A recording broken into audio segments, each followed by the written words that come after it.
আসসালামু আলাইকুম প্রাণ ভিউয়ার্স, আমলে ইউটিউব জাদু চ্যানেলের পক্ষ থেকে আমি আরিয়ান পাঞ্জাতুনি আবারও আপনাদের মাঝে আজ ফিরে আসলাম।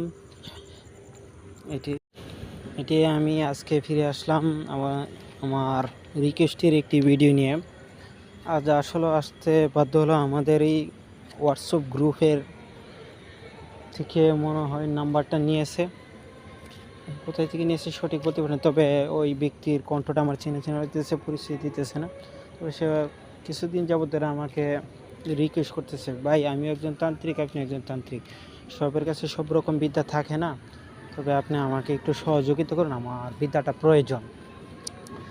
তো সে শত্রু নিপাত করা, শত্রু ধ্বংস করার মতন একটি বিদ্যা দেওয়ার জন্য, শত্রুকে শাস্তিমূলক শাস্তি দেওয়ার জন্য বিদ্যা দেওয়ার জন্য আমাকে অনেকদিন ধরে, আসলে মূলত আমি পারিবারিক কাজের জন্য এই বিষয়গুলো উপস্থাপনা করতে পারি না। আর শত্রু নিপাত, শত্রু ধ্বংস করা এই কাজগুলো আমি করি না এবং এগুলো কাউকে দিতে ইচ্ছুক না।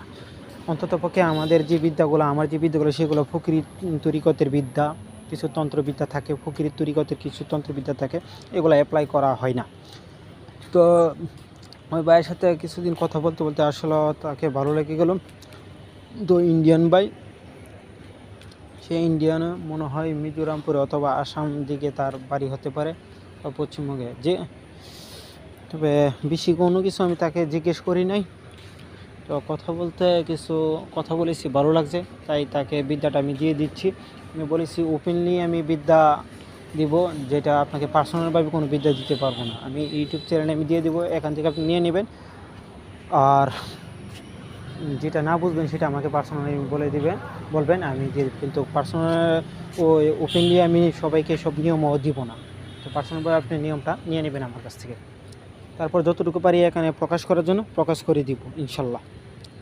তো বন্ধুগণ, আজকে যে বিদ্যাটি নিয়ে এসেছি, শত্রুকে আপনি শাস্তি দিতে গেলে কিভাবে শাস্তি দেবেন, শত্রুর ভিতরে জ্বালা পোড়া অস্থিরতা সৃষ্টি হবে, শত্রুর হাত পাও জ্বলবে, পুড়াবে, ও আগুনের মতন ধাউ ধাউ করবে, কোনো কিছু কাজকর্ম করতে পারবে না, শত্রুর মাথা ব্যথা করবে, মাথায় পুড়াবে, চোখ পুড়াবে, মুখ পুড়াবে, হাত পুড়াবে, পাও পুড়াবে, মানে কোনো দিকে ভালো লাগবে না, শুধু পানি খাইতে চাইবে, শুধু ঠান্ডার ভিতরে থাকতে চাইবে।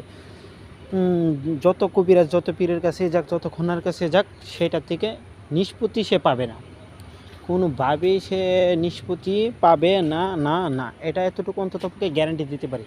যদি আপনারা আমার ফর্মুলায়, আমার নীতি অনুযায়ী, আমার নিয়ম অনুযায়ী আপনারা কাজ করতে পারেন, তো শত্রু কখনো আপনার হাত থেকে বাঁচতে পারবে না। এটা কাটানো আছে, তবে সেটা আমি বলবো না। তো আজকে শত্রুকে শাস্তি দিতে গেলে অন্য তান্ত্রিক কবিরাজের কাছে গিয়েছে সে মুক্ত হয়ে যাবে, এটা পারবে না, এতটুকু বলতে পারি। এখন কী করতে গেলে প্রসেসটা খুবই বড় একটি প্রসেস এবং লং টার্ম প্রসেস এবং খুবই শক্তিশালী একটি কাজ। যদি করতে পারে অবশ্যই সেটা 100 থেকে 100% গ্যারান্টি দিয়ে বলতে পারি, পৃথিবীর যত দূরে থাকুক শত্রু, সে শাস্তি পাবে। হয়তো একটু কাজটি হইতে একটু সময় লাগতে পারে, তবে কাজ হবে, এতটুকু বলতে পারি 100 থেকে 100% কাজ হবে। এখন শত্রুর শরীর বন করা আছে, তাতে কোনো সমস্যা নাই, কাজ হবে, সেই বনও কেটে যাবে, এবং শত্রুর বাড়ি বন করা আছে সেটাও কেটে যাবে, এটা কোনো সমস্যা নাই। এখন কিছু শত্রু বলে বাড়ি বন করা, তাই জন্য তার কাজ হয় না, এটা হইলো কিছু তান্ত্রিক বলে থাকে, তাই তার বাড়ি বন করা, তাই তার কাজ হয় না। আরে বাবা, বাড়ি বন করা, সে কি 24 ঘন্টা কি বাড়ির ভিতরে থাকে? বাড়ির থেকে বাইরও না, বাইরে থেকে কি সে বাইরও না? সূর্যের আলোতে একবারও কি আসে না? তাহলে সূর্য বানটা মাইরে দিন তার উপরে, বা রাত্রে বাইরও না, তাহলে চন্দ্রবান মাইরে দিন, তাহলে তো কাজ হইতেছে। আচ্ছা যাক, এগুলো বলতে হবে না। এখন যে প্রসেসটি বলতে, সেই সূত্রে কীভাবে গ্রাস করবেন, প্রথমত আপনাকে শনি অথবা মঙ্গলবার 7 শ্মশান থেকে আপনি শ্মশানের 1 মুঠো করে চিনাইমাটি সংগ্রহ করবেন, এবং 7 কবর থেকে 7 মুঠো চিনাইমাটি সংগ্রহ করবেন, ঠিক আছে? 7 জলাশয় থেকে আপনি 7 মুঠো চিনাইমাটি সংগ্রহ করবেন, 7 জলাশয় থেকে, ঠিক আছে?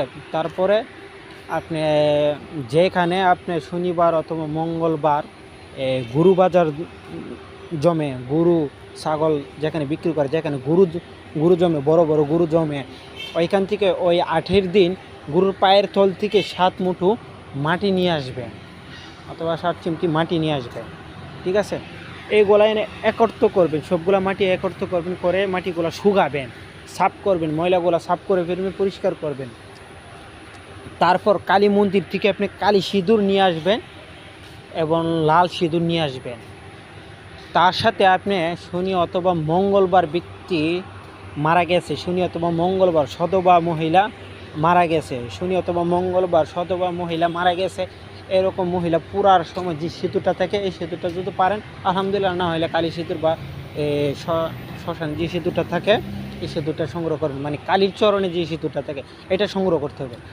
তারপরে ওই যে সধবা মহিলা মারা যাওয়ার যে তেল তৈরি হয় না পুরার পরে, এই তেলটা অন্ততপক্ষে 50 গ্রাম তেল আপনাকে সংগ্রহ করতে হবে। কীভাবে সংগ্রহ করবেন সেটা আপনি বুঝবেন, সেটা আমি বলে দিতে পারবো না। ওই তেলটা সংগ্রহ করবেন, তারপরে ওই মা কালীর চরণে যে সিঁদুরটা আর ওই তেলটা দিয়ে আপনি একটি রং কালি তৈরি করবেন।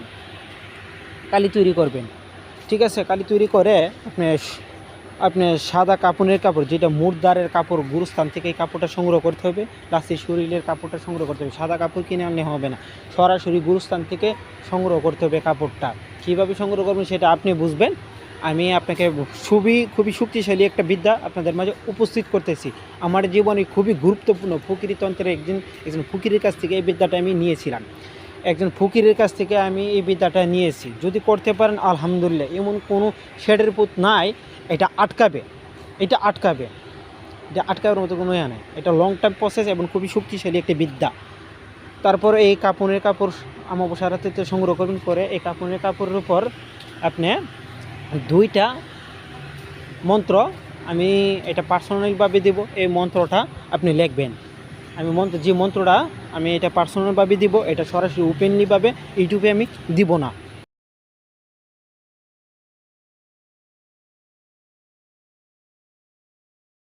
সুন্দর করে যেখানে অমুক স্থান থাকবে সেখানে আপনি কি করবেন, ওই ব্যক্তির মাতার নাম, তার মায়ের নাম লিখবেন, পিতার নাম, তার মায়ের নাম এবং তার নাম লিখবেন। সে শরীরে জ্বালাপোড়া অগ্নি হোক, যেটা আপনার উদ্দেশ্য সেটা আপনি তো থাকবেই, আপনি লিখে দিবেন। দেওয়ার পর ওই যে মাটিগুলো, এই মাটি দিয়ে একটি পুতুল তৈরি করবেন, হুবভাবে একটি পুতুল তৈরি করবেন। করার পর ওই সিঁদুরটা যেটা আছে সিঁদুরটা তার কপালে এবং তার পায়ের তালাতে, হাতে এবং নাকে দিয়ে দিবেন এবং নাভিতে দিয়ে দিবেন। ঠিক আছে, দিয়ে যে পার্সোনাল যে মন্ত্রটা দিব, এই মন্ত্রটা 108 বার ওই পুতুলের উপর পড়বেন। এখন পড়বেন জন্য এটার জন্য আপনাকে আরও কিছু জিনিস প্রয়োজন হবে। কী জিনিস? হাউস মাছের কাঁটা লাগবে, হাউস মাছের কাঁটা 21টা কাঁটা লাগবে আপনাকে। কোথায় থেকে সংগ্রহ করবেন সেটা আপনি জানবেন, আমি বিদ্যা দিয়ে দিচ্ছি। 21টা হাউস মাছের কাঁটা লাগবে। এই কাঁটার উপর আপনি 11 বার করে আপনি পড়বেন। ঠিক আছে, আর না হলে একেবারে 108 বার পড়বেন, 108 বার পড়বেন যে মন্ত্রটা দিব। তবে সবচেয়ে বেটার শক্তিশালী কার্যকরী আমরা যেভাবে আমি যে ফকির থেকে এনেছি, যে ফকিরে যেভাবে কাজ করে সবচেয়ে শক্তিশালী হয়েছে, তার শরীরে বন থাকলেও বনে কেটে যাবে, সব কিছু নষ্ট হয়ে যাবে। সেভাবে 11 বার করে এই কাঁটার উপর পড়বেন এবং মাথার মস্তকের মধ্যে একটি কাঁটা ঢুকিয়ে দিবেন। আবার 11 বার একটা কাঁটার উপর পড়বেন, তারপরে তার গলার মধ্যে একটা ঢুকিয়ে দিবেন। তারপর আবার 11 বার একটা পড়বেন, তার পেটের মধ্যে একটা ঢুকিয়ে দিবেন। তারপর 11 বার আবার একটা পড়বেন, তার নাভিতে একটা ঢুকিয়ে দিবেন। তারপর আবার 11 বার একটা পড়বেন, তার প্রস্রাবের জায়গাটা একটা ঢুকিয়ে দেবেন। তারপর 11 বার একটা পড়বেন, তার পায়ের ভিতরে একটা ঢুকিয়ে দিবেন, পায়ের তালাতে। আবার 11 বার একটা পড়বেন, আবার আরেক পায়ের তালাতে ঢুকিয়ে দিবেন। ঠিক আছে, দেওয়ার পর আবার 11 বার পড়বে, এভাবে কানের ভিতরে ঢুকিয়ে দিবেন। ঠিক আছে, তারপর আবার 11 বার পড়বেন, 2 হাতে 2টা দিয়ে দিবেন। এইভাবে অংশে আপনি এই কাঁটাগুলা, হাউস মাছের কাঁটাগুলো তারপর পরা শেষ। তারপরে আপনি কাফনের কাপড়টা দিয়ে বড় করে কাপড়টা রাখবেন, সেটা তাবিজ বানিয়ে যে মন্ত্রটা লেখছেন সেটা নাভির ভিতরে আপনি অথবা বুকের ভিতরে ঢুকিয়ে দিবেন।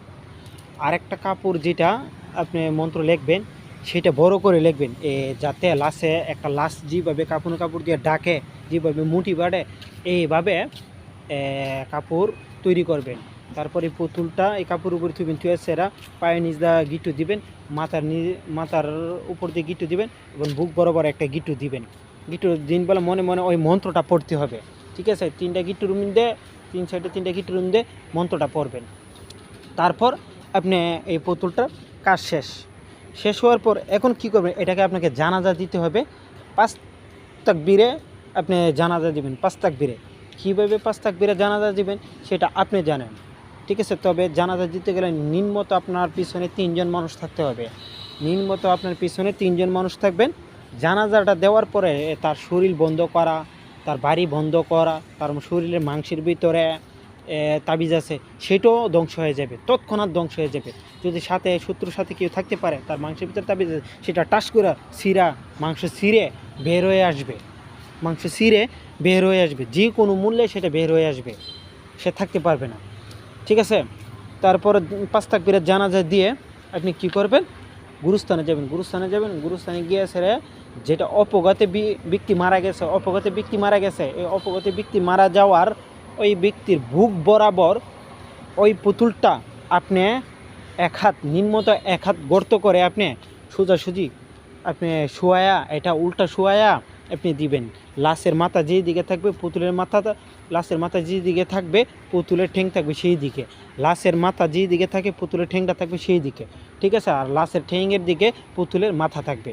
এইভাবে আপনি সেটা দিয়ে আপনি ওই সূরা ফিল 11 বার অথবা 7 বার পরে আপনি 3টা থাপ্পড় দিয়ে আসবেন ওই কবরে, 3টা থাপ্পড় দিয়ে আসবেন কবরে। আপনার কাজ, বাদবাকি কাজ শেষ।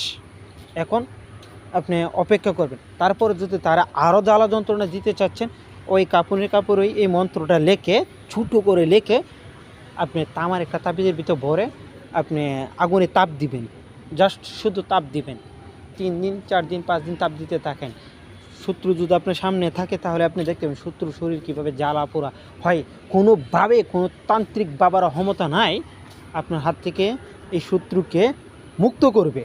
এটা হচ্ছিল আমার যে গুপ্ত ফুকিরি তন্ত্র বিদ্যা, শত্রু নিপাত ধ্বংসের যে বিদ্যাটা, সেটা আপনাদের মাঝে উপস্থিত করলাম। যদি যাদের বিশ্বাস হয় তারাই একমাত্র এটা কাজ করে দেখতে পারেন, এই প্রসেসটা কাজ করে